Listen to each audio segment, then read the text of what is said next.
Yesterday, as I told you, that we are going to have a series one after another, and yesterday I explained to you the introductory part of Sahaja.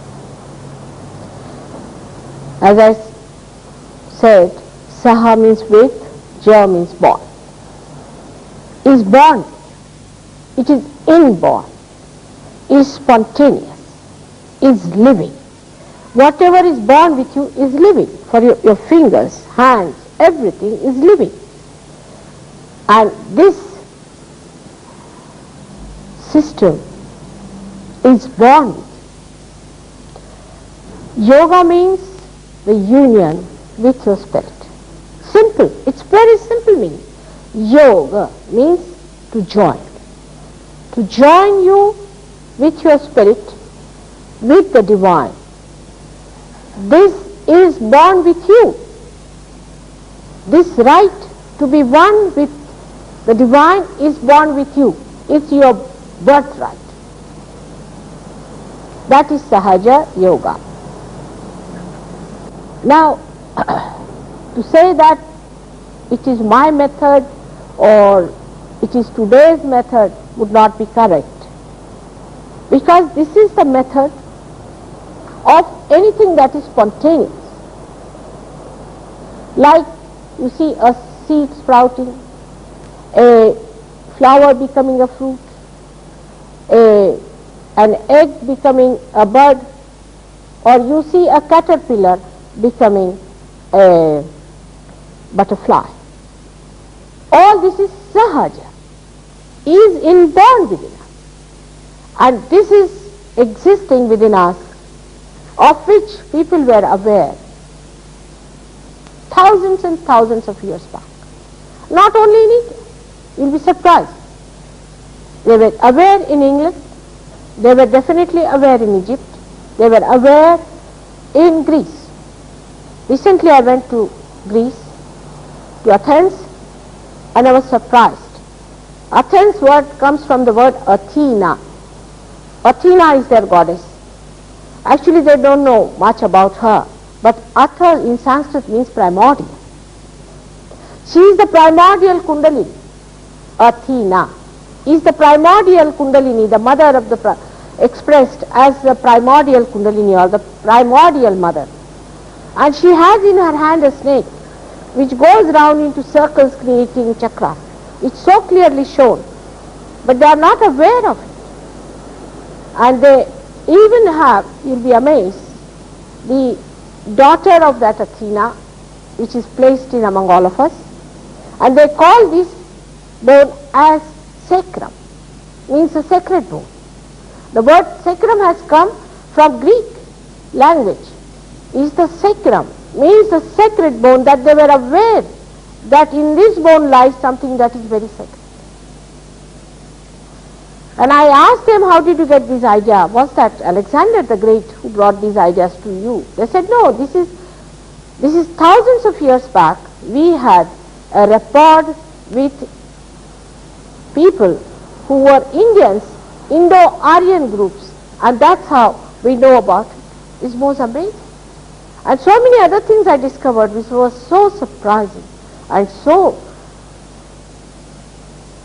enlightening that these people were very much aware of. Now in England there's a place called Stonehenge. I went to see that place. Stonehenge has tremendous vibration. Tremendous vibration. The whole working of it is nothing but a 3.5 coil. It is placed and it has come out of the Mother Earth. But people did not understand. They started covering it up and all. They made it into some sort of a pattern. But actually the main things must have just come out of the Mother Earth. And it has tremendous vibration and people don't understand what it was. That means people did practice this Kundalini business there. I went to Colombia. I was surprised in Colombia. They told me that the emblem of the Navy is a what you call that? Condor. Condor is called as a Garuda in Indian language. I don't know if you know. It's a very big eagle-like a thing, Condor. And they said Condor is the emblem. I said, why Condor? I mean, what has Condor to do with the Navy? I can't understand. So they said it is because our old people tell us that from India, that is Bharat, from India, a god called Vishnu came on a Condor. Thousands of years back, these people said about Vishnu who came on a Condor. I mean, I was amazed at their description, and how did they know? I said, how do you know? I said, it is said, and that's why we put it at Condor, we said it's all right, we'll have Condor, because Condor is very much respected. There is no Condor available there, nobody sees them there, nobody knows much about it, but why they talk about Condor is because their Indians say that Vishnu came on a Condor to their country. Now where is Colombia, where is India? If you see their patterns of their ornaments, it's absolutely what we do in India, is to use the wire on top of the gold. I don't know if you have seen their gold ornaments. They had taken an exhibition round.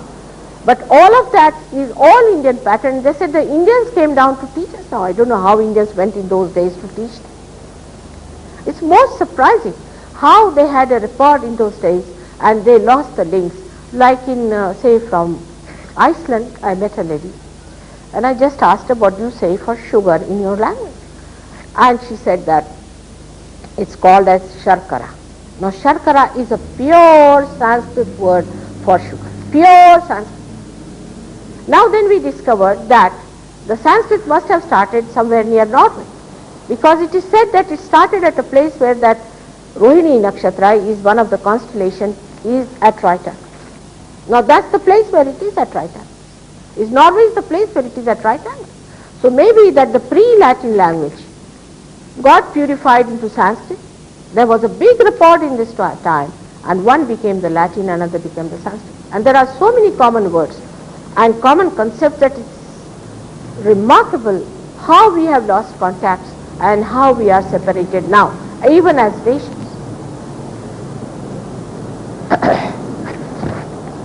I went to Australia and I was surprised the language that they use has mostly Sanskrit words. Like the river on which we were, on the bank of which we were living was called as Paramata, means the primordial mother. I was surprised how this name was given to that river, Paramata. I asked any Indian, he will know about it. And it's something that we had an all-pervading knowledge of this, even in England, and must be in America also. I should find out some places where I'll be able to locate these things. Especially the old Indians who lived in America. I saw them in Chile and in Argentina and in Colombia. And they knew so many Sanskrit words in their ritualism and all that. I was amazed how the Sanskrit was with them, from where did it spread, and how did they have this knowledge of Kundalini. But this knowledge was a secret knowledge for many years, thousands of years. There was a poet called as Markandeya, who lived, I think, they say about 10,000 years back. He has described about the Kundalini. But he has just described that she resides here and she is awakened and she passes those chakras and all that. But not in details and not very clearly, in a very mystic language. Now what happened in the beginning when people started their civilization, say in India, they first were faced with the nature. Though in India nature is very kind. You can live under a tree or you can live under a any shade that you can get, even in a cave, and you can be quite happy and you can eat some fruits, and the climate is so good, it's not so cold and so hot and all that, so one can live very happily. And they had solved their problems like these, some people, and they were living in the forest and they started thinking about their own existence. Why are we here? And when they started thinking about it, they meditated, and in meditation they discovered lots of things, and the thing that discovered that we have within ourselves a residual power called as Kundalini. And this residual power is the power which is not manifested, it is sleeping. It has created the whole of the universe that we are, and yet not manifested, because it has to manifest giving you your self-realization. This is the power of desire within us, the desire to become one with the Spirit. And that's how they believe that there is this power that existed in all human beings and that it should be awakened. Today I am trying to give you the little history of this, because one by one we will be going through the whole thing. Now there is another group of people who just felt that first of all we must try to master the elements. And from these seers they got information to do that you must use the fire element, worship the fire element. And they started worshipping the fire element and started doing the Homa and Havanas, and the Vedas were written for exciting the fire element and other elements, all the 5 elements. So all the Vedas were written how to master these elements by pleasing the deities that rule us.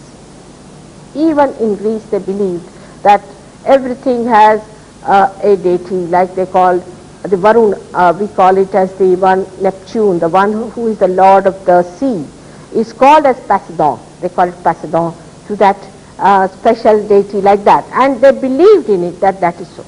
The trouble is at that time they did not start rationalizing or sort of deducting it on this. They believed in their seers, and whatever their seers told them they believed it, and they started working on that, and they wanted to excite these elements.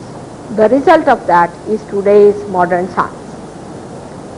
The modern science that we have got it because we have been able to master these 5 elements. Now these 5 elements also that we have mastered. In our own freedom we might have created lots of problems for ourselves. For example, we have created an atom bomb. One can say that by mastering this, what we have done is to create an atom bomb and a neutron bomb and this bomb and that bomb. But also for your good. Because once you have created it, it's sitting like a devil there. Now you are all frightened of it and no more wars. Because if any more wars start, you are all going to be finished like that. So even this devil that you have created is frightening you from there and grinning at you. All right, you have created me, now you better behave yourself. All such enterprises move in one linear direction and they recoil backward. Anything you try. Now you try to create plastic. Now plastic is sitting on your head.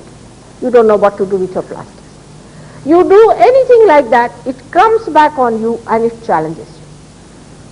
For example, now we can say that when we have got everything around, I mean in New York, you see, you have got cars, you can move about, you have got food, you have got affluence as it is, you are affluent people. But people are running away from affluence.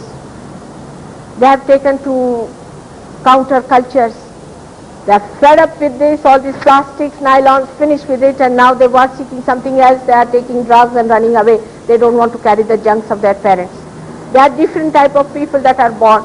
The same thing for which they were striving so much has now bothered them so much that they are trying to run away from it. So the reaction is built in on all these endeavors that we do with the elements, because elements cannot give you joy. No matter can give us joy. We think it can. For example, if you want to build a house, all right, I must build a house, I must have mortgage, I must have this, that, and you build the house. Still you are sitting miserable as if there is mourning on. What's the matter? Now I must have a car. All right, you have a car. You have a car, you have a house and everything, and then you want to wear torn clothes. Why? Because now I belong to counterculture. Why did you strive so much to have a house and a car and all that pomp and show and style, and now you are going for a counterculture? Because you are not satisfied. And basically economics says this very clearly, that one want is satiable in general. In general, it is not satiable. The wants are not satiable in general. You want to have one thing, then you want to have another thing, want to have another thing. And then you get so fed up with these monkey tricks that you want to give up.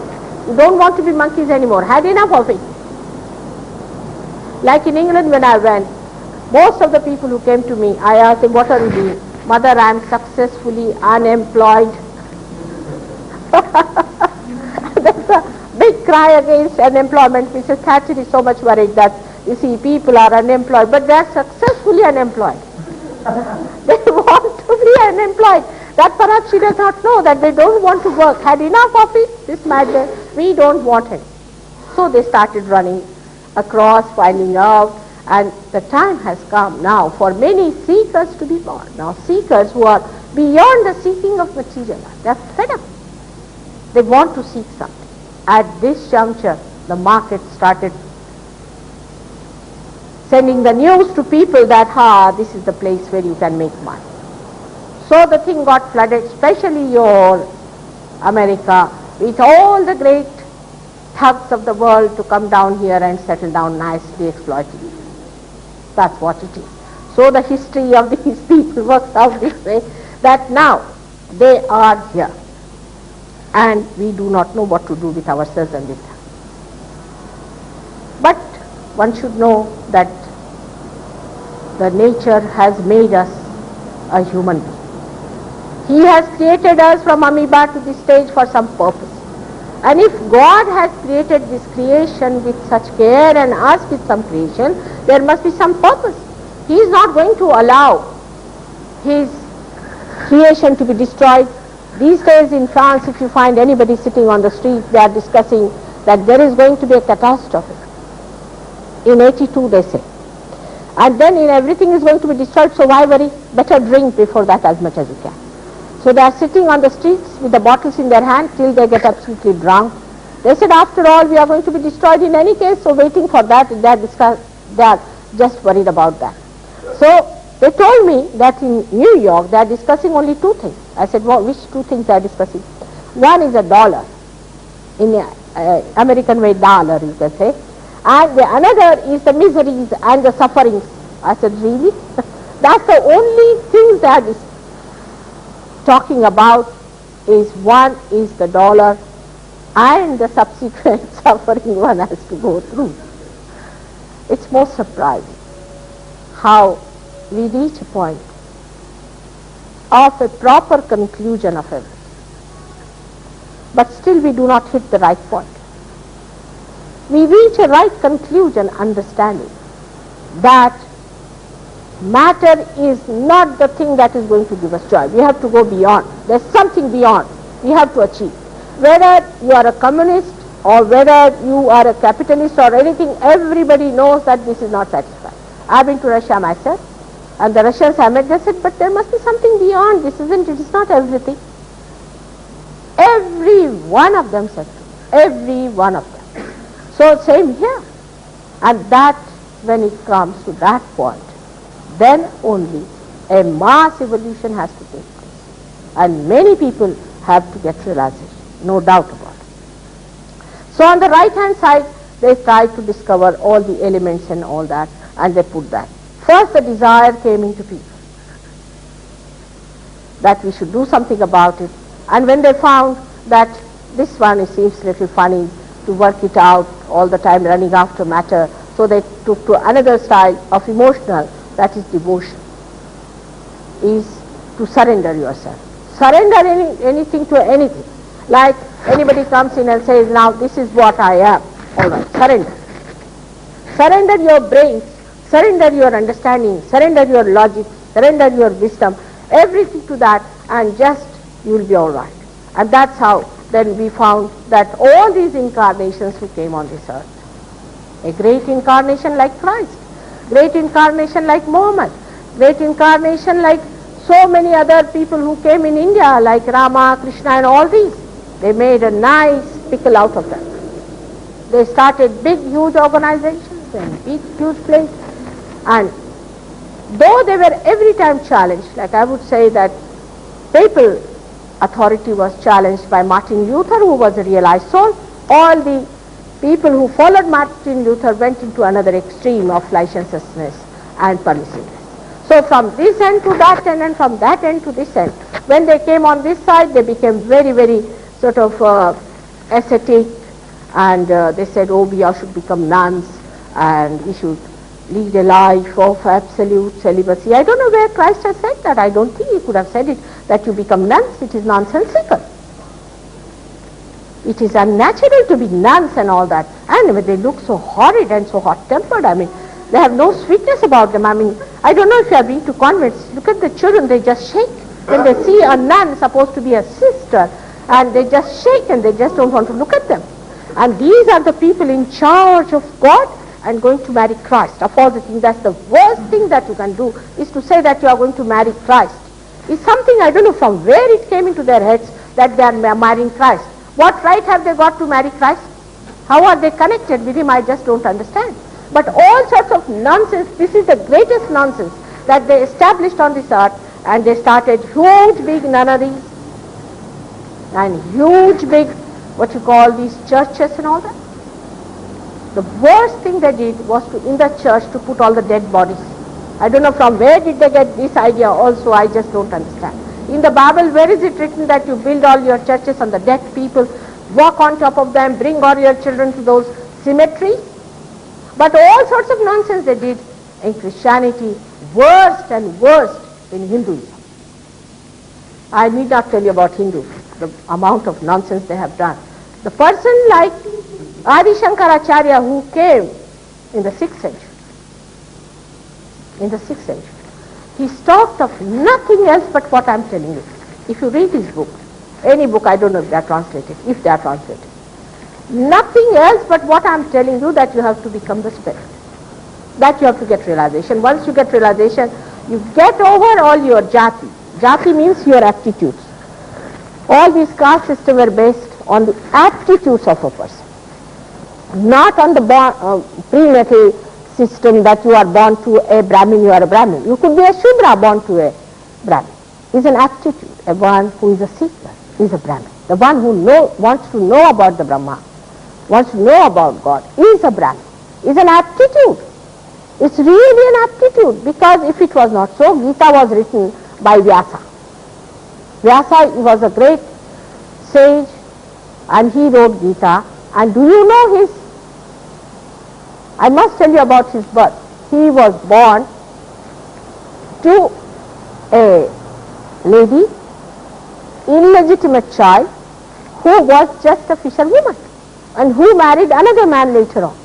This was Vyasa who wrote Gita. And how can you say, in Gita it is written, can you imagine that your caste, your aptitude is determined by your birth? Can you believe it? The one who is an illegitimate child, will he write like this? Luckily he was illegitimate, so today we can say that it is nonsense you have put it there. And this is, all such things have been done to all the scriptures. All the scriptures they have tried to spoil for their own purpose. Now, like Muhammad, you can't imagine how he lived.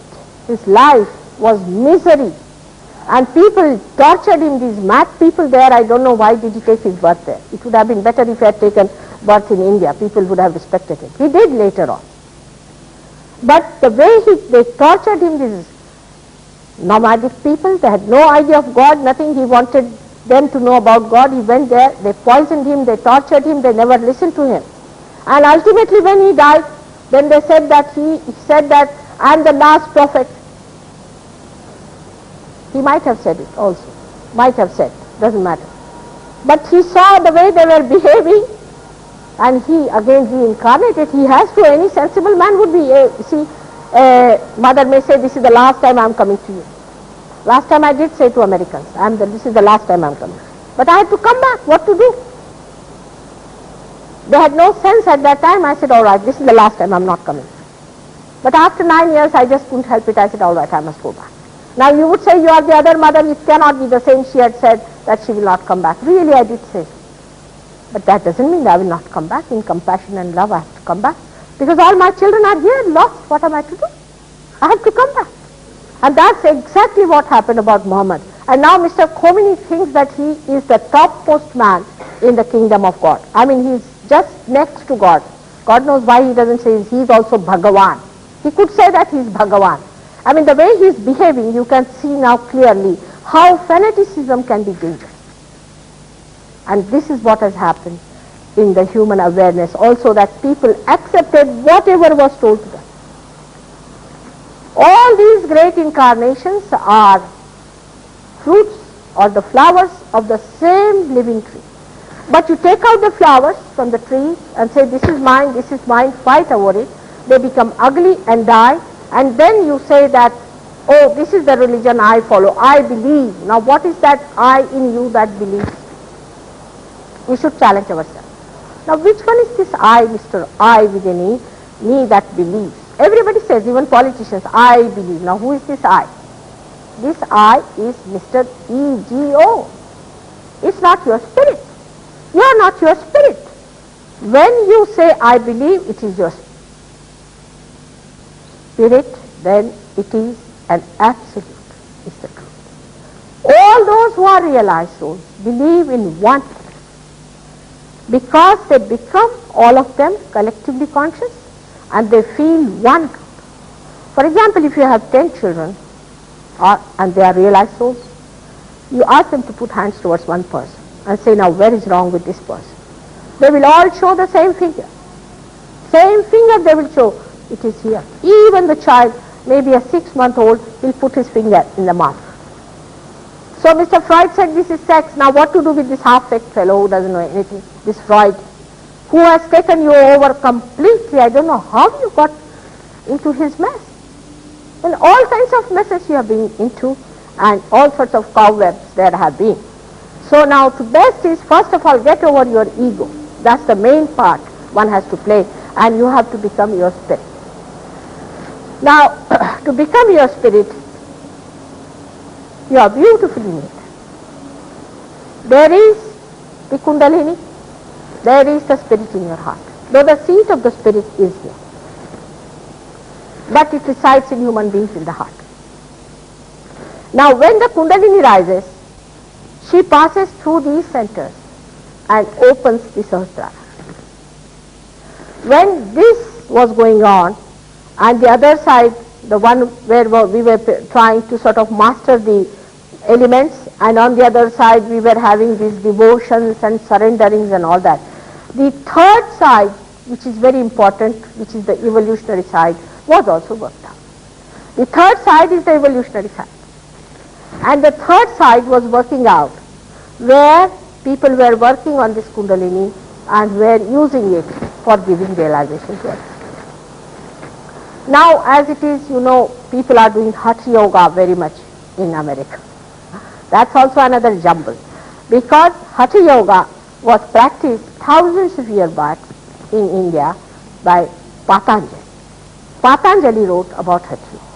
When we had 4 types of ashramas, or 4 periods of our lives, in which the beginning of our lives was a brahmacharya, when you had to lead a celibate life, live with a realized guru. There was a university which you had to join, and this university was called as Gotra. Now for example, my Gotra is Shandilya. Now this was thousands of years back. My four fathers must have studied with Shandilya Muni, and even today I am Shandilya. Now I cannot marry anybody in Shandilya Gotra, even today. So you can imagine what was the celibacy. We are not only brothers and sisters, but the descendants of that even today cannot marry. This was the condition of the university, that in a university, when the boys went after 5 years of age, and the girls, they lived there till the age of 25 years, and they led a life of brothers and sisters like a family in complete celibacy. At that time, Patanjali Shastra was. Are these the circumstances today? It is meant for people who are not at all exposed to sex, to begin. Second, it has got ashtangas. There are 8 parts, not 1, 8 parts. Out of that is Yama Niyama is one of them. Out of Yama, 1/3 is the exercise, 1/3. So I don't know, you calculate how much part it is. And that nth part of this thing has become now Hatha Yoga. Now you start doing that exercise because for you Marilyn Monroe is your heroine, or maybe Mrs. Kennedy, I don't know who she is. some sort of a person, so you must develop your legs like this and hands like this, and all the men are trying to reduce their waistline and doing all kinds of nonsensical things. I mean, this physical body should not be that important. On the contrary, one should try to keep it clean. Cleansing of the body is much more important. Cleansing in the way that you don't do anything wrong with your hands. You murder people and here you try to reduce. What's the use? There is no hole to enter into the God's kingdom where you have to have certain amount of these caricatures which can pass through. What you have to have is a holy hand, holy feet, holy eyes, holy appearances. It has to be holiness. Nobody paid attention to holiness. They all paid attention to these physical appearances. By this, they have lost a lot. And that's how what happens, you move too much on the right hand side, looking after the physical being, which is only up to this part, and what you neglect is your spirit. So, all such people get heart attacks. Before getting heart attacks, they get emotionally drained out. They mostly have divorces. If they see somebody, you see they are like, we can say like fireballs. You don't touch them. Don't go near them. Even if you talk to them, they may come on you like dogs and just start howling at you. You do not know how to do it. They'll bark at you. You don't know why they did it. Just because they are like that. They are so hot-tempered, so ego-oriented, and they think no end of themselves, and such people exist here, and so-called Hatha Yoga. There is no yoga at all. On the contrary, you run away from your spirit. You run away from your spirit. Only you develop your ego there. Now here, as you see clearly, there are two lines shown. One is the left side and the right side. Now this left line comes and creates that blue thing there. Now what is this left line? Is the power of desire within us. This power of desire manifests outside the left sympathetic nervous system on the gross. But we are showing here the subtler side of it. Now on the right side, you have this another power which shows yellow of the bile color, is the power of action. So we act by our physical being and our mental being. So it's the physical and the mental. But you see, English language is little funny, because when you say a mental patient, it means that something wrong on the left side. So what I mean is that the people who work out with planning and with rationality and all that, they use this part. And the people who use this part are the people who are doing physical labor or physical attention or hatha yogis and all those people who are thinned down beyond redemption. All such people are on this side. On the other side, on the left hand side, is the power of desire. Here the people who are emotional, like who go on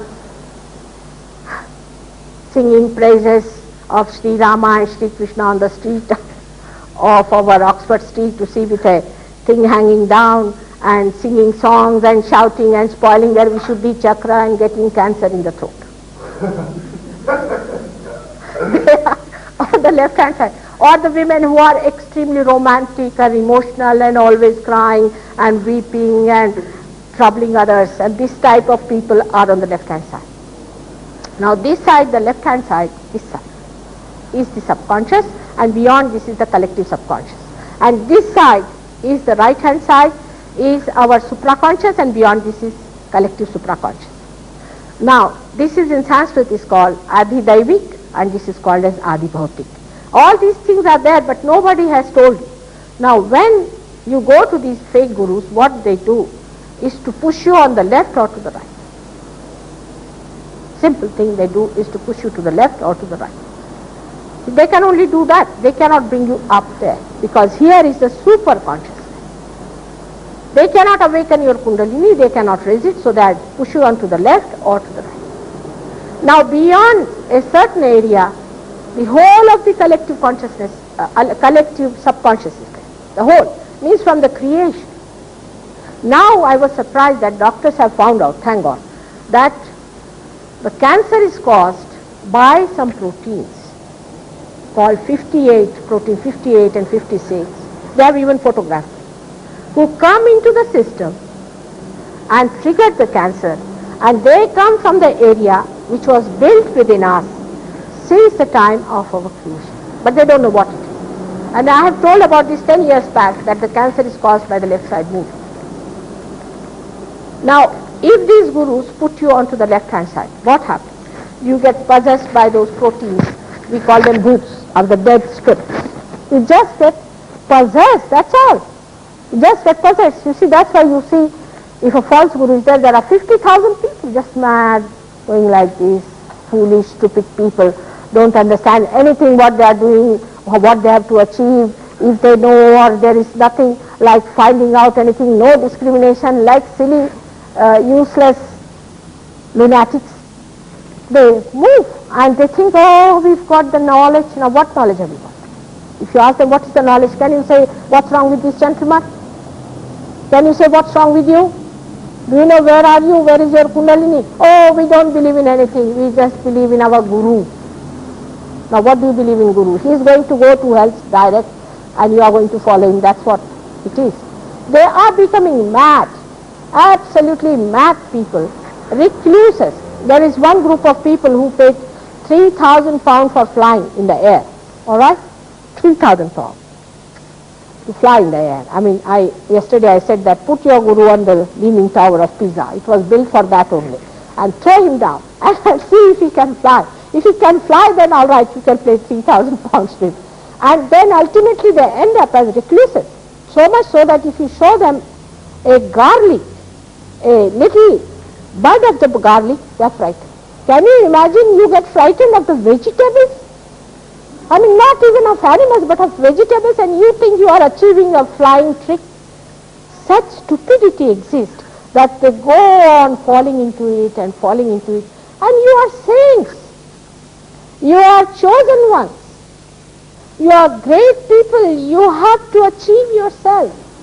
You don't understand. You have no self-esteem that you give away to these horrible people who are nothing but devils. You can see it so clearly writ large on their faces. They are not going to talk against them. Many people tell me, Mother, why do you criticize them? I said, I will 100 times criticize them. Let them come and face me. None of them have filed a suit against me. I have talked about them with name. Nobody has filed a suit against me. They dare not, because I'll expose them very nicely. And these people have not only ruined your kundalini, all chances of your realization, but they have made you mad. So many people are epileptic. So many people are going to lunatic asylum. They are getting mad. And these people are supposed to be in charge of your spiritual evolution. One must understand that when you become something higher, you will have a higher awareness. You have to be master of yourself. Like if somebody starts jumping on the seat, that means he is not in his own control. I mean, somebody is making him jump.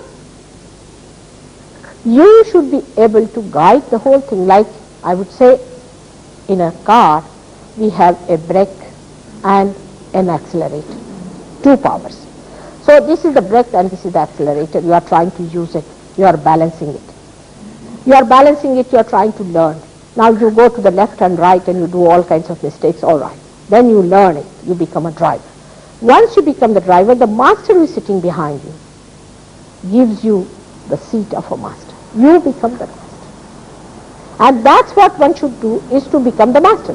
But supposing you are sitting in the car and your car takes you wherever it feels like, then are you the master of the car or the car is master of you? These people are so authoritarian. They put authority on you. They make you feel that you are nothing. Now you ask them, what is your authority? But how can you ask? Because they have taken away your authority. In Sahaja Yoga, you become your authority. You become your absolute. You become your spirit. And then you judge others. And this is what it is, that you have to become masters yourself. I mean, these people are not equal to the dust of your feet. This is what it is in the eyes of God. They take money from you and live on that.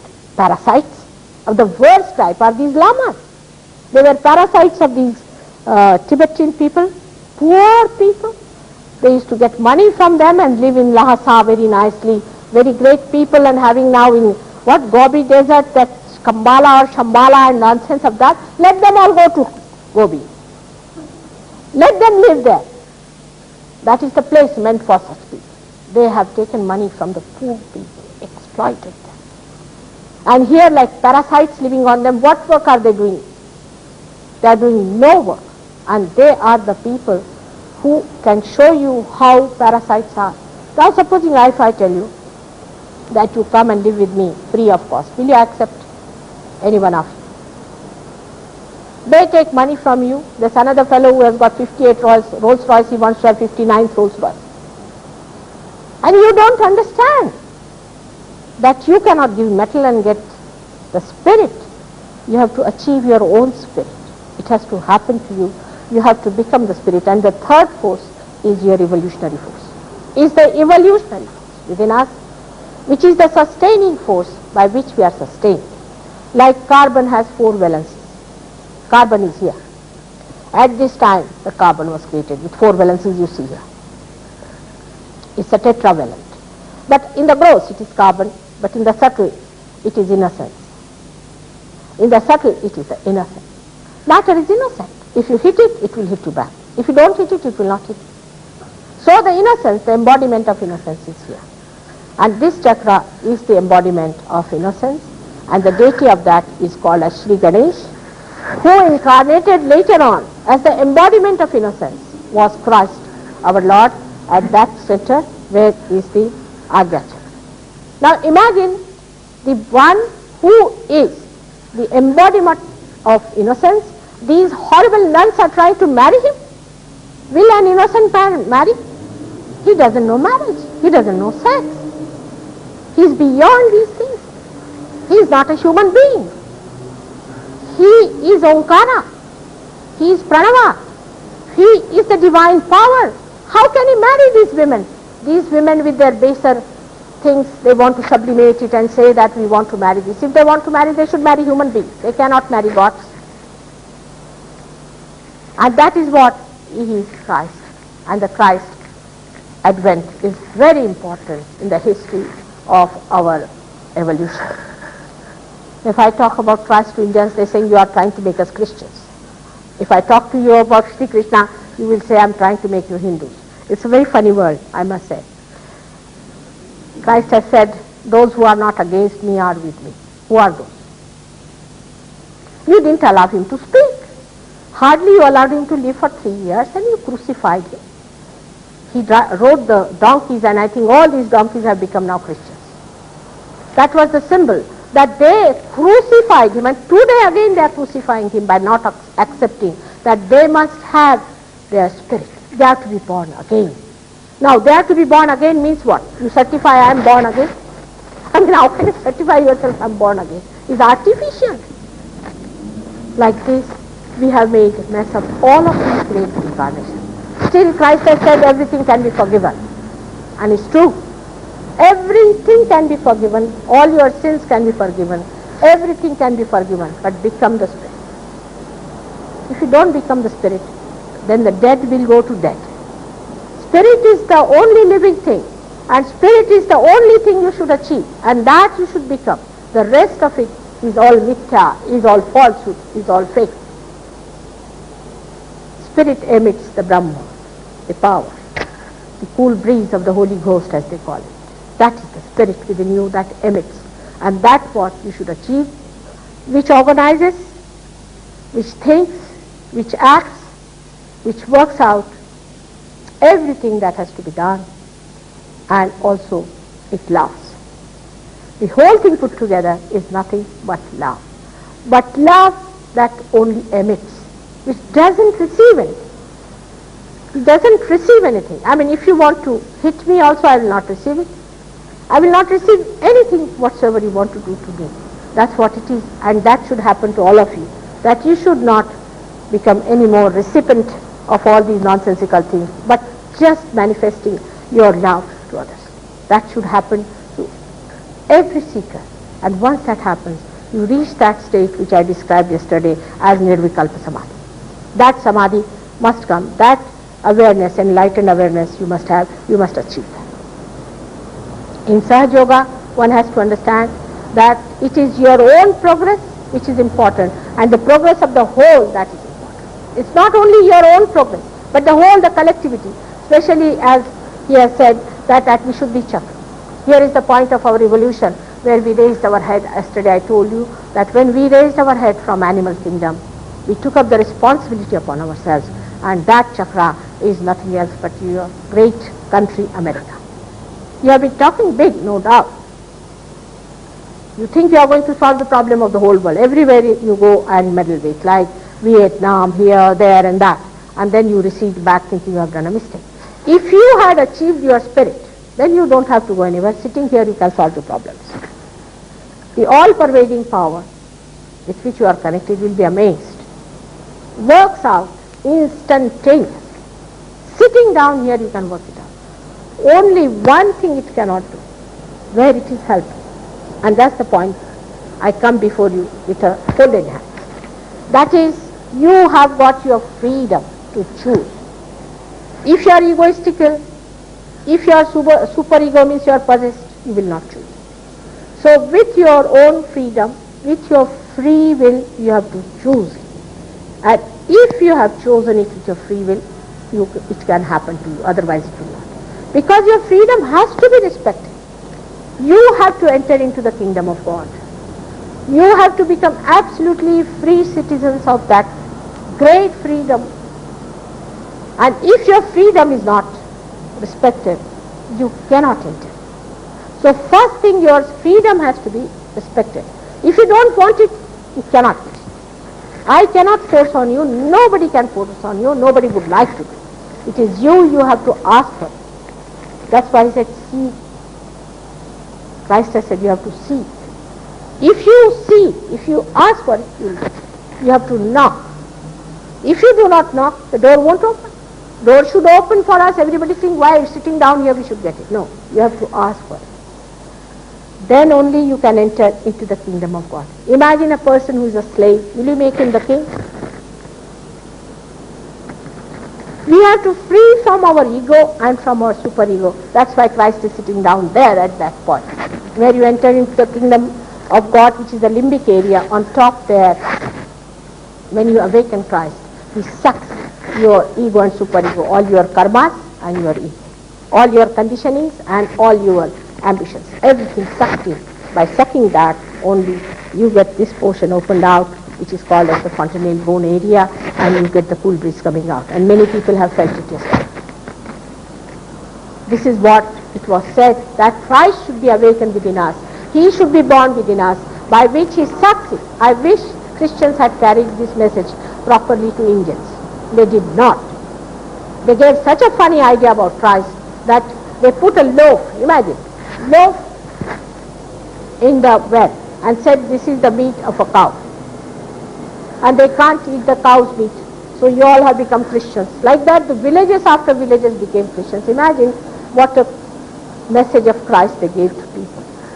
If they had told about this, then people would have known that the one who is promised as Mahavishnu, who is going to come on this earth to take away all our karmas and all that, people would have taken to another course. But it never came. So still they are poor things are plodding with their karmas, and here the gurus are coming and telling you that you have to get over your karmas. Imagine. Now what are these gurus paid for then? If you have to do, anything happens, they say it is your karmas. But why are you paid for? You are taking all our money, everything from here, and having big, huge places for yourself, and where we are suffering here under pressures and all kinds of things, and you are telling us that this is because of your karmas. If it is so, what is the need you to be there? So this is what one has to understand, the general history of these three things I told you. One is the power of desire. We call it as the Mahakali power. Mahakali power. This is the another power, is the power of action, which is Kriya Shakti. Actually this is called as Ichha Shakti and Kriya Shakti, but in our language, in Sahaja Yoga language, it's called as Mahakali, this is called as Mahasaraswati, and this is as Mahalakshmi. Mahalakshmi is the power of evolution, and Christ's mother was the incarnation of Mahalakshmi power. And how and why, that I will tell you later on when I will come to these, my chakras and chakras. I hope you have been able to follow my lecture, and I have been able to explain, but if there is no explanation, and if you want to know about something, you can ask me about this.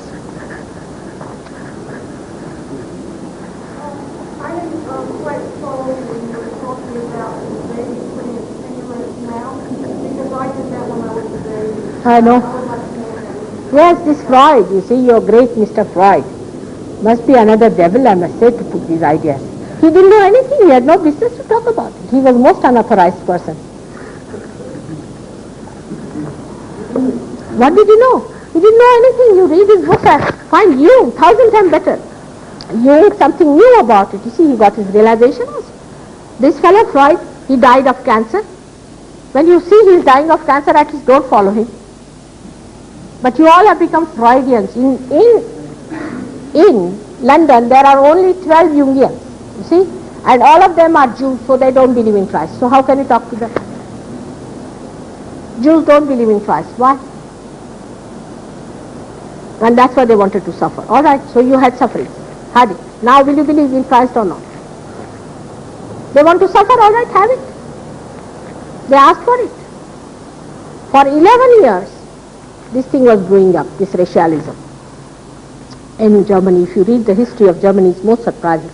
And these Germans used to kill the Jews, do this, oh, we have to suffer. Among themselves they used to say. If somebody is killed, they would never protest. For 11 years. Then Hitler came into power, afterwards. And then he started doing all these things. For 11 years they were trying to suffer. Now they had a real royal suffering. That's what they had.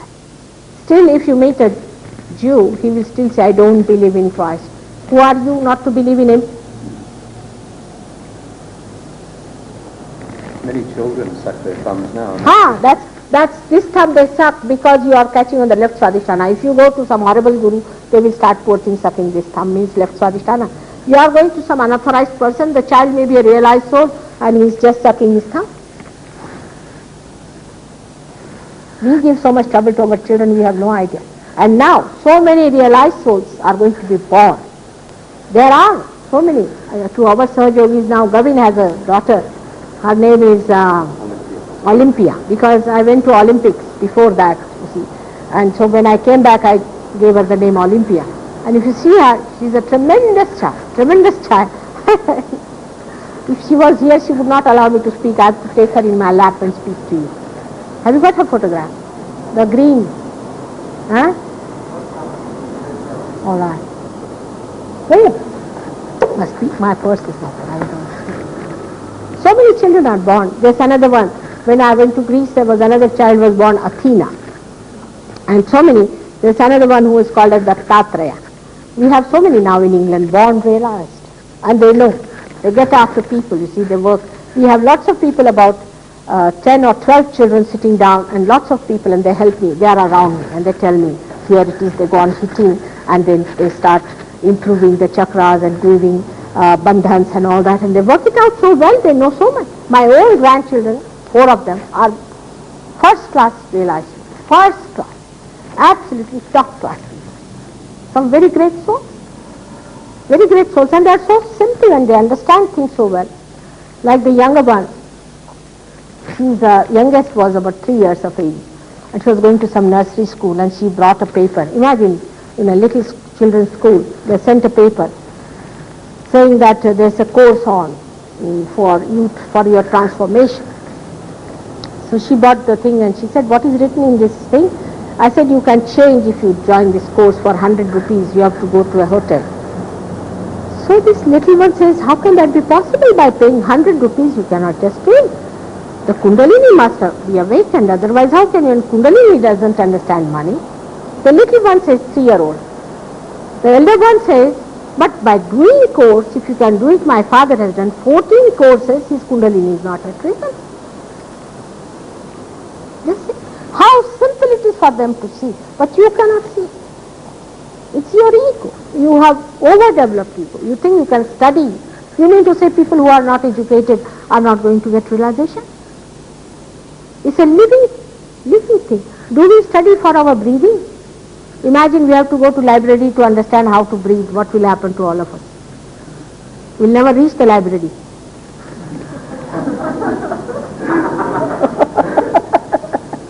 Yes. Mother, I did feel yesterday that something very, I can understand, but was very nice, very good happened. But I'm not sure what to do. I didn't go today to the workshop, and Can I find out how? I mean, if you don't come to the workshop, I didn't come. what should I do? Can I get a, what? No, I would. Try again? I'm coming here. Put your willpower. What I'm saying, put your willpower. I'm here only for 5 days, not more than that. Now only 4 days. Now make the best use of me. What else can I say? All right? I am staying in that hotel because of you. All right? That you could come and see me in the morning time. Those who came, ask Haman how much he was helped, how much he learned. How will you learn and listen until you come to me? All right? You must come. Put little willpower. You see, supposing I had taken $100 from you, you would have come. Definitely, I know American temperament. You see, I asked them why they do it. You see, they said it's like this. You buy a ticket for a picture or say for a play, all right? And the play is horrible, but you say we paid, so let us sit down. We paid for it. You see, everything is paid for. Is paid for. That's why. But you cannot pay me and you cannot buy me. But you must tell yourself that if I am a realized soul, I should know all about it. All right? Put in your willpower. Put in your willpower. Because I cannot mesmerize you and I cannot force you. See, all those who came to me this morning were very much helped and are much better now. Ask any one of them how much happier they are. Some people who had a very bad back and all that, I cured them, and somebody had a pain here, I cured him. Everybody was helped, no doubt. Everybody was helped very much. Those who didn't come would be lagging in their progress. Definitely, no doubt about it. Where are you located? Where are you located? For the new people, they don't know. Yes, we'll make an announcement at the end of the program, precisely where you should come. Will you be able to come tomorrow? Yes, yes, of course. I'm sticking on to that place. I'm not getting out at all. Actually, they lock me in. And they keep somebody to watch me. I may disappear, you see, in the thin air. So I'm just there for you, waiting for you. I've come all the way for you only, isn't it? What have I got to do in this New York the Great? Yes? The speaker mentioned, who introduced you, he had trouble with his chakras, and other people have trouble. So can you help those people too? Of course. He's saying that I said I had problems with my chakras, other people have trouble with. Can you help them? Of course, you can also help yourself, and I can help you also, and you will know everything about it. Everything you will know. You see, if I know what's there, if I have all the powers, what's there? Why should you believe in me? You should have your own power. This is simple.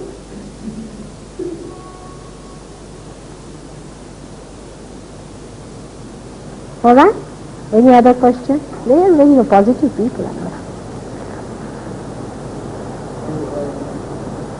What about the people who did pranayama, the raise current? You cannot do it by effort. It's not correct. On the contrary, pranayama gives you sinus problem and so many other problems. And this Hamsa chakra gets caught with the pranayama. This is a very bad chakra in which once caught is very difficult to correct. How about meditation? Do you feel it's good to meditate? You cannot do meditation. You have to be in meditation. Once it happens, you are there. You are in thoughtless awareness. You are watching everything like a witness. The whole thing looks like a drama. It seems to come and go. Sometimes meditation comes and then it's not there and then it's there again. No, it cannot be. If you know everything about Kundalini, and if your Kundalini is really done, then it doesn't work out. In the beginning, you have to be careful for a month only. For a month, you have to give little intensive care, and then it's all right. It's like a patient coming out of intensive care. But you have to treat yourself, first of all, like a patient. Look after yourself, put full effort to understand everything, cure yourself, and you are all right. But put some willpower, you see. You should have come. I asked them, what about the boy who wanted to get married? I could have got you a bride today.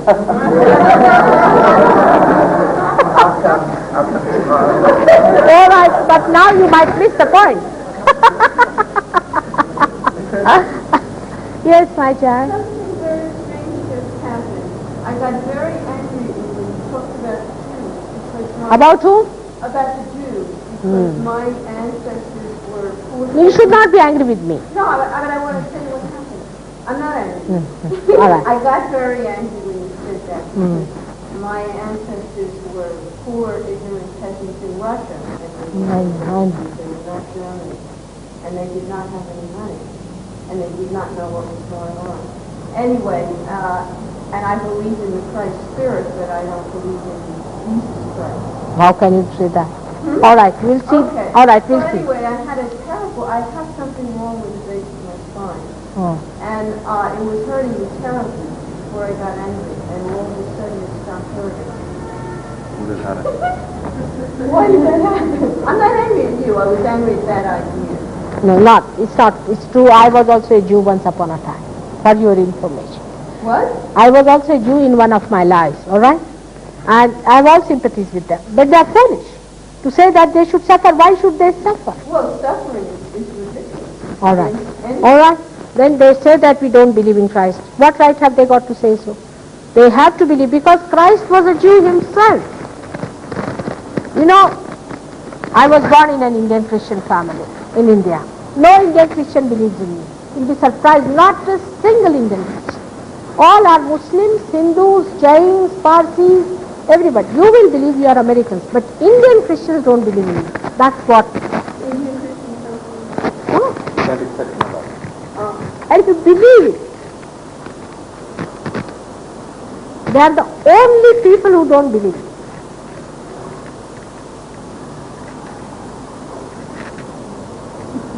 Too close. Too close. Huh? Too close. It's jealousy, I think. I don't know what it is. It's funny. But if I was, say, if I was the president of India, they would have been all very close to me. My nearest relations would have been there. See, because then they think materially they can have advantage. But believing in me, for them is very difficult.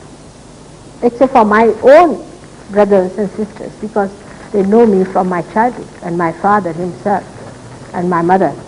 I don't think any Indian Christian really believes in me. There are people who have cast my horoscope, and he said, "You are tremendous. I mean, just can't believe that this is your horoscope and all that." But he cannot believe in me. See, there's still a barrier because he's an Indian Christian. So perhaps they think to be Indian Christian is very low, and how can I be something so great? Maybe that. Or they don't believe in themselves. I don't know what it is. It's the fact. And that's why Jews did not believe in Christ.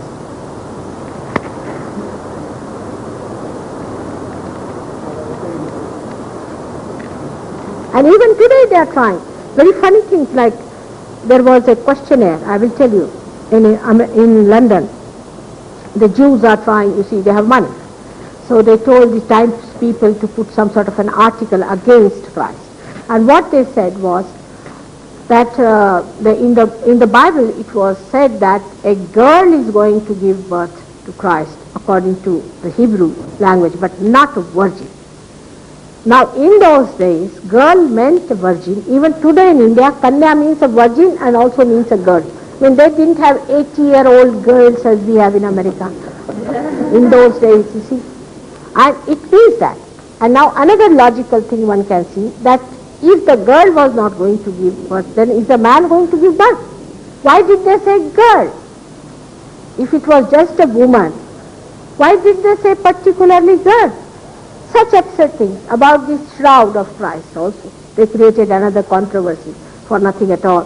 That the shroud of Christ, and it is his shroud, no doubt. But when he died, he was tied with, see, from both the sides was pulled out, so very longish face and all that. He was not that longish type of a person. And because, you see, after all, the color is wearing is part of the body. It cannot be three-dimensional, so it looks very thin and sickly and pulled out stuff. It is his shroud, no doubt, but this was the shroud that covered him when he was just taken out and was covered and put in the grave. Now they are saying this was the shroud they used is a proof that he was taken and smuggled into another country and he never resurrected. This is the speciality of these Jews that are establishing now. I said now anybody who has common sense, if they have to smuggle a body from one country to another, will they cover it with a shroud which has got all the blood stains on it? Think of these people, how they are after Christ. They talk of Jehovah, who is an abstract God, and they are the grossest people, I can tell you. They think of money, money, money, money, fighter. They talk of the abstract. Now we have many, many Sahajogis who are Jews. Sahajogis who are Jews. And they feel it. And they feel so worried. So worried. 2 of them had come here, now they have gone away. About their parents and about other people. What's going to happen to them? They see it because Christ exists. I can prove it to you on Kundalini. I'll prove it to you on Kundalini. Kundalini won't rise unless and until you accept Jesus Christ himself, nobody else, but Jesus Christ. I prove it to you. I accept the Spirit of God. No, this you are accepting at this level. Is that the point? At that level you will accept. At that level when you will become the Spirit.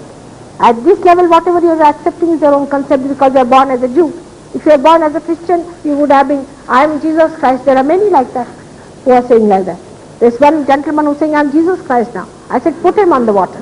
Can he walk? Just let him walk. 1 foot up and 1 foot down.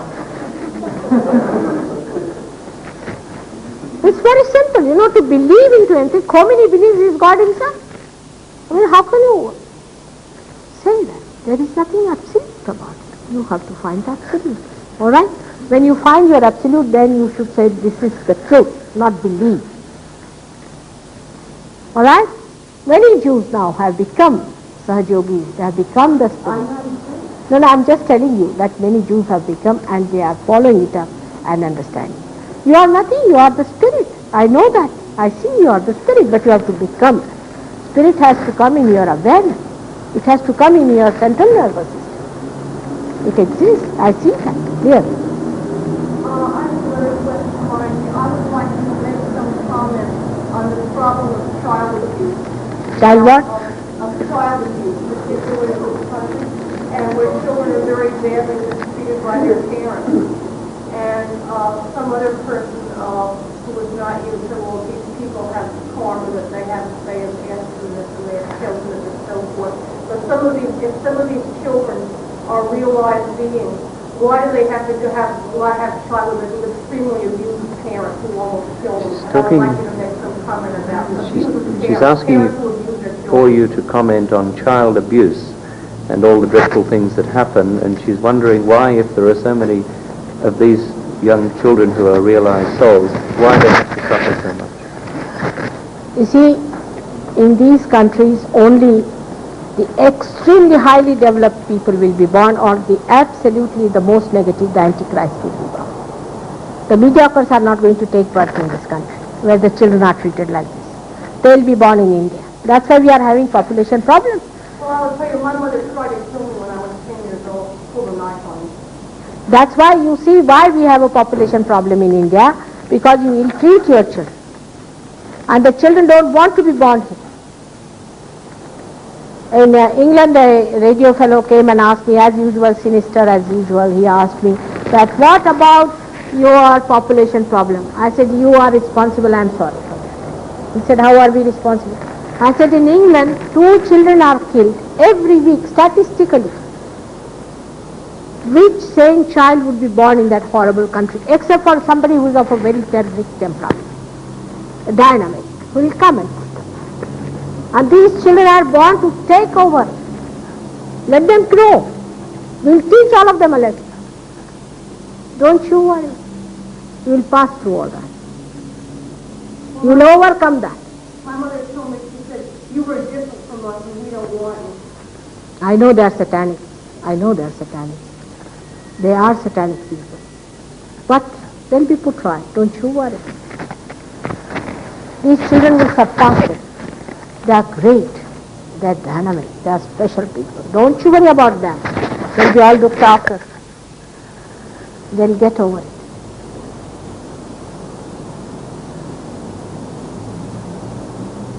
Any other questions, or shall we have it now?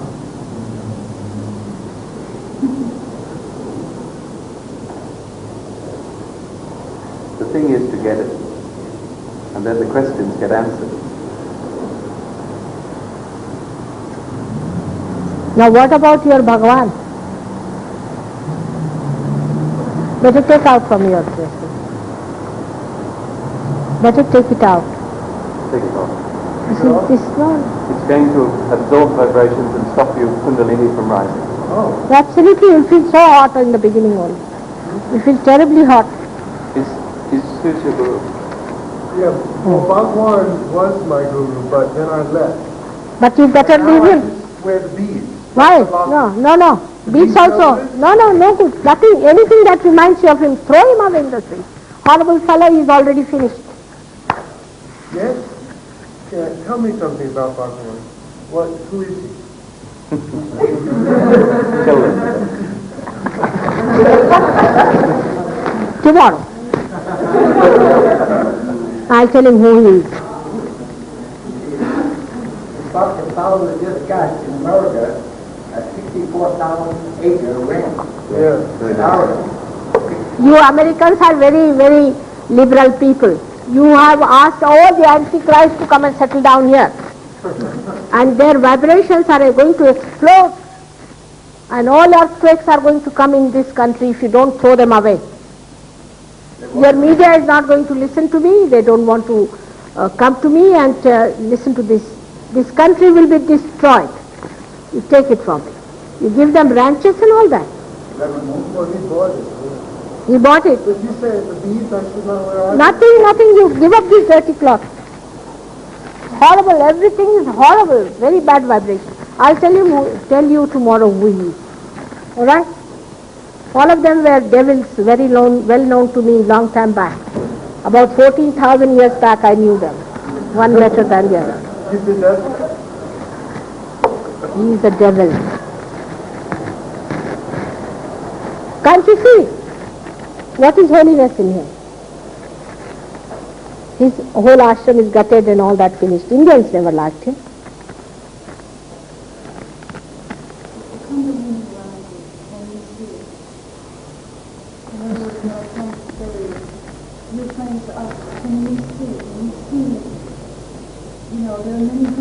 You can see the pulsation of the Kundalini. You can see the rising of the Kundalini. You can feel the pulsation on the fontanelle bone here. Then when the pulsation stops, then you see the cool breeze coming out. You can feel it. You see, you should feel. When you feel the devil in another person or that spirit in another person, that's what I want to know. You can also feel it. Everyone will feel. There's no devil in you. None of you.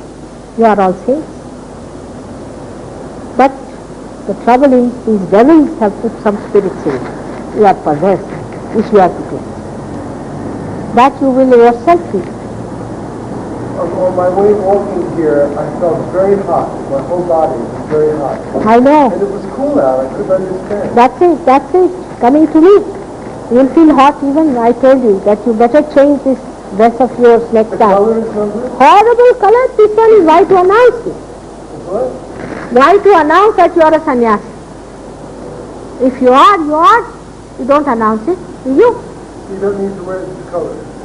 But if you should not wear this color. Throw it away. Feel the pain. Throw away all his books, throw away his photographs, throw away everything.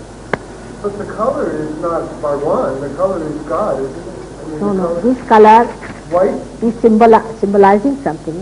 It symbolizes someone. It's a symbol. discipleship. And that gives you bad vibrations. It does. Moreover, I am deadly against this color from the very beginning, which I'll tell you tomorrow. How about the red? Red is first class. Red, but not orange. Not orange. Red one, not orange. I see. All right? You're known as the orange people all over the world by that dress. You don't know. The other day somebody came to me, he said, Mother, I have to make one prayer to us. What? He said, please save all the orange people. I said, which are these orange ones? Then he said, these Bhagwan. Bhagwan can't even smell a flower. Sniffs everybody to check that they don't have some beautiful Imagine the Bhagwan. In the books of the Vishnu is written, he is the one who is fond of flowers. The goddess is the fond of flowers. She is the one who is fond of lotus. She sits in the lotus. She can't live without the flowers. I can't exist without flowers. And this fellow is, have you ever heard any saintly person, you take flowers for that person? Can't you see that? What he wants is gutters. He can't bear the perfumes. He must have gutters. Dirty fellow he is. Send him to some bathroom and dump him down there. He's already gone to his room. Don't you worry. Horrible. Dirty, filthy man. Useless. You must show them this film. Have you got it? I don't know whether Kay wrote What's come? Oh, you must. Say of all the nonsense and horrible stuff that goes on in the ashram. You must. The therapy kit. No, the film was called The God Has Fled. The God who has fled. He's run away from India and now he's hiding somewhere here and there. I mean, your media has not even time to come and see that. You see, what to do with them horrible media that you have here? But the best part of it, they published a advertisement, somebody told me, in the Time magazine of London. And do you know, Time magazine is closed permanently. It's closed. They are inauspicious things. These clothes are inauspicious. I hope I'll be able to give realization, but with these clothes I don't know. I don't know.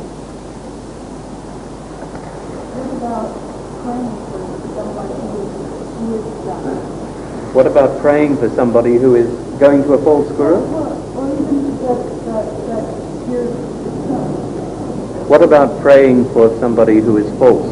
You see, when you are praying, to whom are you praying? To God. All right, you should be first connected or not. We are praying without our connection, like we are telephoning without the connection established. We spoil the telephone or first, when you are connected, then even if you say it once, it works out. But you should be connected. You must enter into the kingdom of God. For example, I am not an American citizen. I have no right as an American citizen, isn't it? You have to become the citizen of God's kingdom. Then you have every right to ask for anything. Otherwise, you have no right. Unless and until you become a spirit, you don't have any right, whatever you may say. And if you say, I am that, people will put you in the jail. That's what it is. You have to become. Then the prayer has meaning. Krishna has said clearly, there should be ananya bhakti.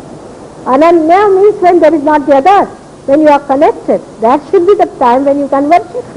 But I see the Hare Rama people, till they get their throat cancer, they are busy with that. What am I to do? They are not called orange, they are called what? Skinhead.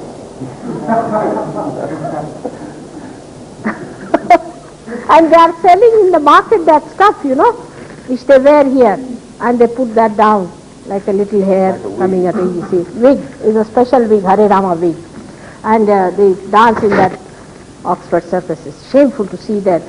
They wear those saris and dhotis and everything falls down and they're dancing like mad. We are mad in the love of Sri Krishna. Imagine. What a very picture. And their guru is to look like one of our jockey called Leslie Piggott. Have you seen his face? Imagine worshipping Sri Krishna looking like that. Actually, Vishuddhi gives you a face, a special face. Vishuddhi should. But the face he had was all kinds of wrinkles all over the places, just like Leslie Piggott. He could be a good jockey, but he died now.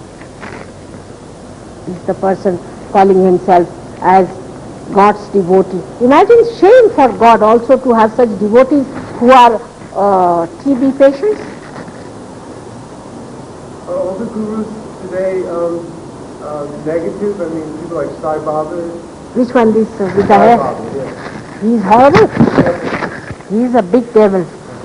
Never met him, Baba. Horrible. There are real gurus also. I wouldn't say that they are all horrible. There are real. They are in the market. Real ones are there, many are there, but they are not in the market. One of them, I asked him to come here. He stayed in New York only for 2 days and ran away. He wouldn't stay here. But they are very hard taskmasters. They are. And you will become. Why are you worried about anybody else? You are going to become even better gurus than they are. All right. Did you make some comment about Ramana Maharshi? About what? About Ramana Maharshi. He was realized, He was a real. no doubt. Because most people do recognize him as somebody who really was. That's true, but not his disciples are horrid. Well, I don't know anything about them. No, he was a realized. So like Christ himself was an incarnation himself, but his disciples, the Christians, God save us from them. What about Ramakrishna? Not at all. He was not a realized. He was a seeker like you, but he outdid everything. He was too much. I mean, what was the need to cry like this all the time like a madman? He was dancing and all that. There was no need to do all this drama. I think it was a very dramatic. Devotional. Huh? It was more like the devotional side. Too much left. Too much left. Nonsense. You know, God must be fed up with such people. Like my granddaughter. We had in the neighborhood there was a temple. And they were dancing and singing like that. So she told me, Grandma, you see, God must have already run away from that temple, no doubt. Now I'm going to run away. I'm fed up of these people. You know, you should not pester God also like this. This is too much. And what right have you got? One thing is that supposing if I want to meet your president, supposing I even want to meet your president, I must have a proper protocol. I just cannot go and start shouting, oh president, as if he's in my pocket. In the same way, this is nonsense, absolute nonsense. You can see yourself. Ramakrishna ashram people mostly dying of cancer, I must say. Cancer. Cancer is taken over. I must say, I'm sorry. But at least, I must have seen at least 100 cases. At least 100 cases from that who are coming with cancer. I mean, he's left-sided. And this Satya Sai Baba, this devil, the real one was there. Shirdi Sai Nath was real. But the second one, the one who is, he gives you heart attacks. So I asked you about Sri Aurobindo. Aurobindo. What do you think? Well, I went just as a visitor when I was in India in '73. I went to the ashram in Pondicherry just on a visit, and I got some very bad vibrations there. That's your answer. But I did not consider those bad vibrations why. That French woman of his was a drunkard. I beg your pardon? The French woman he had was a drunkard. And she used to collect nothing but diamonds. And she had such big, huge diamonds. And she was going to become young after some time. God knows what happened to her. Now she's finished. And they used to say, if you have to come to their ashram, then you must give all your assets to these Johnnies, Aurobindo and his mother, or whatever relationship they had, or nonsense. When I had a terrible spiritually I felt awful while I was in that place. It was terrible. That's what it is. That's because you're a seeker and you're becoming aware of negativity. You're starting to perceive it. Well, I wasn't seeking for anything there. I just went on a visit out of curiosity. Horrible there. Absolutely horrible people. They make you mad. My one almost drove me crazy. I had it. Really, I had it. I said, This whole part of my body became inflamed, and I almost died. For 2 years I was in pain. I mean, this is nothing. He has given vistas to people all over. I've cured people. I mean, all of you should really write to your newspapers and things and ask them, what are you doing about this man? How can he buy anything? You should prohibit. In India, why doesn't he buy anything? He can. He can't. The government has put down that.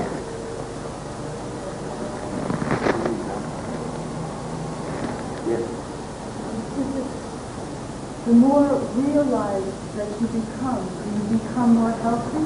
Of course. Of course. The doctors have no place there. You save all your money from the doctors and all that. You become the doctor.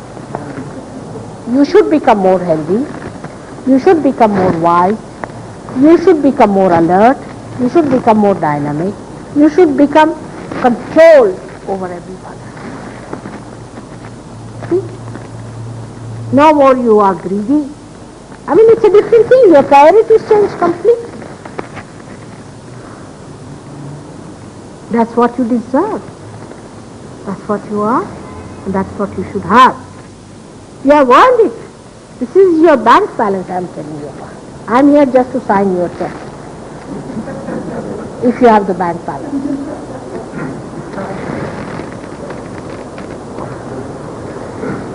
That's what you are. Excuse me, what is your role in helping one realize itself? What is my? What is your role in all this, in helping one realize oneself? If I could do it myself, what is your role? I don't know what is my role is. I don't know. What do you do to make it rise? I don't do anything either. Right. You find out for yourself after. No. I'll tell you what. It's simple. Now, will you ask the sun what is your role? It is the sun. It has to do it. Just do it. You better do it. What will you do? It's your nature. It's my nature. No, but there's no role as such. It's nature. What can I do? It just happens. I enjoy. I want to share my enjoyment. You are my children. I have to give you. It's my love. I enjoy my love. That's all.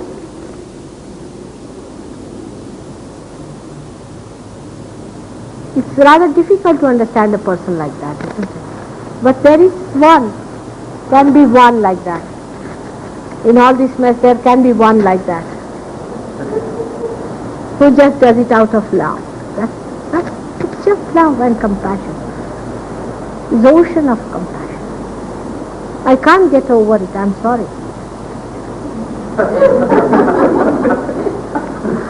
I have a very good husband, very good family, a very happily married woman. Everything is there. But without you, I cannot enjoy life. Cannot. You all have to get it. It's my job, it's my mission. That's how I'm here, that's how I'm created. I'm just made for this. I'm fixed for it in American language. Or we can say all set for it. Alright? There's no role, nothing. It's just I'm set. I have to do. So what I mean is that there is a method, right? To make the Kundalini rise? No method, no technique. As far as there's a divine method, you see, which cannot be explained in ordinary words. Like you cannot explain how a flower becomes a fruit. Alright? But I raise your Kundalini by my own raise. By raising my own Kundalini. I put your Kundalini on top of my Kundalini. This is an immaculate, you can say immaculate rebirth. I put you in my heart and give you realization from my soul. Alright? But how I do it, that I can't tell. But you will also do it. Once you get it, your vibrations will do it automatically. How long does it take you before to get the beginning of it? How long does it take? Oh, split of a second. Just split of a second. But if you are all right. Otherwise I have to cleanse you a little bit. I have to cleanse you a little bit. Alright? I felt very hot when I asked you that silly question because of course it was not, it was me and unwilling, of course. I felt. So I'm willing. We will be shown more how to, I don't know what to do We'll find out. Christine, that's it. She's here in America. She's going to establish a group. All of you should get it. No, Herman has offered his place for this thing. Very sweet of him to have offered. No, Herman has offered his place and I'm going to sanctify it. I'm going to see the place and all that. And we'll start our center there. Christine is here. She's a very old Sahajogini in the sense that she came to be one of the first 7 I had for 4 years. She's one of them. And she knows a lot about Sahajog. Then in Boston we've got Steve. And you all are going to grow very fast. And we've got here another one, Christine, who is in Boston. Then I don't know about Tracy, if she's going to come down and settle down here. And also Who else? Is Marsha, but Marsha has now gone to Philadelphia and she's going back to England and she's going to come back with her husband and settle down in Philadelphia. So you are going to have these people here to help you and if whatever guidance you need. And you yourself will start understanding it very well, very soon. 4 or 5 days are sufficient to equip you. So the reaction comes to you as heat. So if you try to be all right. I didn't do anything, I'm just sitting here, I'm not doing anything. Alright, now let's have it. Anybody who has their shoes on, just slip them off. Yes, please, that much is the simplest thing Put to your hands understand. out. Now can I remove this part of the thing that is hanging onto my neck? What has it has improved anything? I don't know. Did it? It's for the television. It's for this. Ah, that's the one. I don't understand. Whatever you say, only thing be satisfied, right? Good. There, still is there, not lost. But I seem to have it most of the time at home now. I seem to have it at home, when I'm just at home, it seems to be always there at home. She seems Most to have of it the time. all the time. Most of the time it's there. Good, good. Keep it up, keep it up. And then I'll tell you everything about your theology later on, Yeah, right? well, I am sorry that I didn't come this morning. I said I was going to come when I didn't, but I'm going to come tomorrow. All right. And I'll tell you all about it. All about it. Slowly, slowly you will know everything. You see, there are many things which are true and many things which are false. And with vibrations you can verify. But you know, Mataji, what is very sad is that things in art were being distorted. And that is almost worse. When there is an element of truth and then people see that and then it's twisted. I mean, it is almost more harmful than having a false guru exposed because that is too obvious.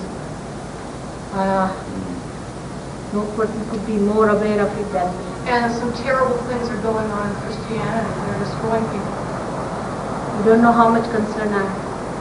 You have no idea. It is worse. What is happening in Christianity is worse than what is happening in false gurus, and I know this. I mean, you can't say that in both ways. Everywhere just the same. I'm very aware. I'm very aware. Use Christ's name in that fashion really brings such discredit. They're using Christian theology to torture people.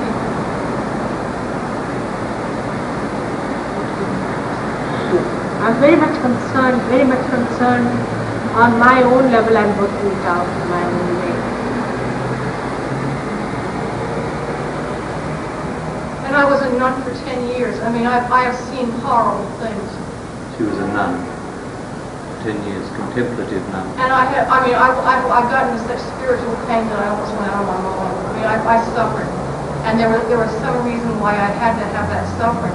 But I saw, and I mean, it is awful. It's terrible. I know.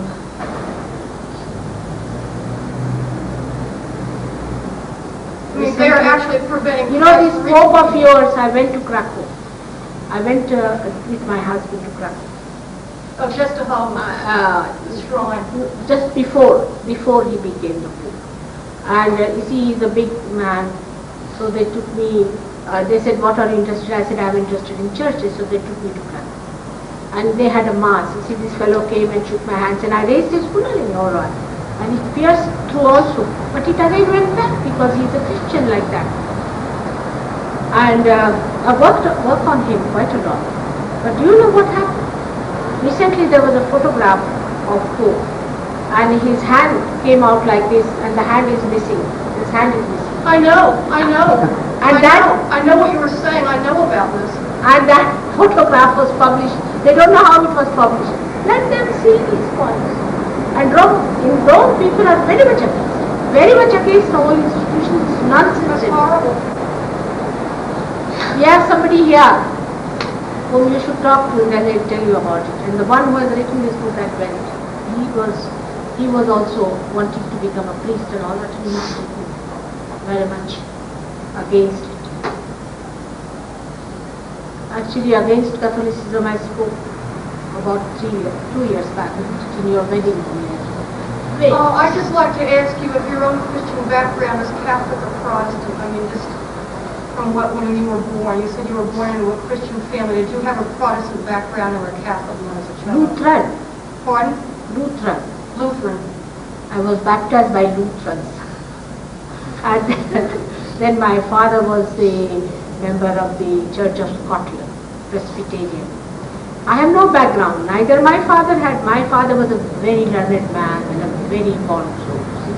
He knew 14 languages and he had mastered Sanskrit language and all that. I was wondering, because I know that from the thing on your book, I know that you came from Madhya Pradesh.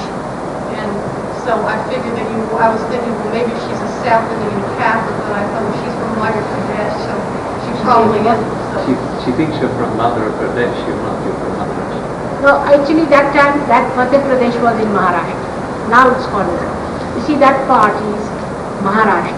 Yeah, but I was thinking at first that you were a South Indian Catholic, and then when I saw where you were born, I knew you weren't. So I was trying to figure out what your, because it was important to me knowing whether you had a That is the center of India. That hill station is the center of India. That's where I was born. Yeah, well, in the Tropic of Cancer. Yeah, well, I know India very well, and that particular place is about 50 miles north of Nagpur. Yeah. That's the place is placed on Tropic of Cancer. Mecca is also a Tropic of Cancer.